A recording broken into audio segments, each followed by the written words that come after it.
السلام علیکم ورحمت الله وبرکاته.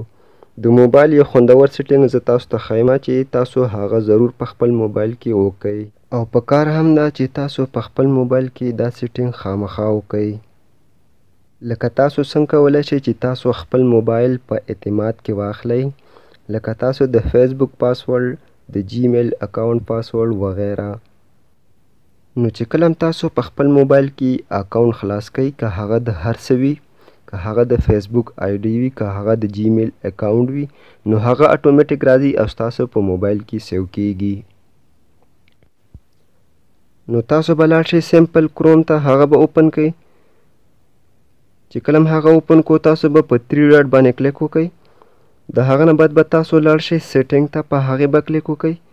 نو چې کله هم په هغې باندې تاسو کلیک وکړو، تاسو به لاړ شئ پاسورډز، په هغې به کلیک وکړئ. نو ستاسو په موبایل کې چې څومره اکاونټس وي هغه به ټول دلته کې راشي، که هغه د فیسبوک وي، که هغه د جیمیل اکاونټ وي، که هغه د نورو اپلیکیشنانو وي، هغه ټول به دلته کې راشي، موجود بشي. مثلا زه اوس د فیسبوک د آی ډي پاسورډ معلومول غواړم، نو زه به راشم په دې به کلیک وکړم.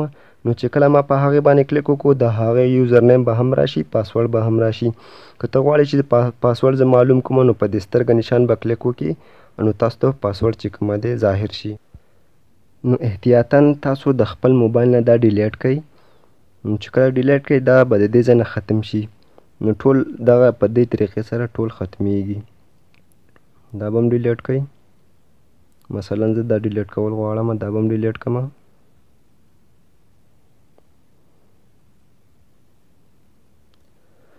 ما د خپل موبایل ټول اکاونټ چې کومه دی ډیلیټ کړم. که ته غواړې چې د بیا دپاره سیو نشي، نو تاسو به سمپل لاړ شئ په سیو پاسورډ، هغه به آپ کړئ. نو چې کله هم هغه آپ کړو، نو تاسو سره به په موبایل کې پاسورډ یې کله هم نه سیو کیږي.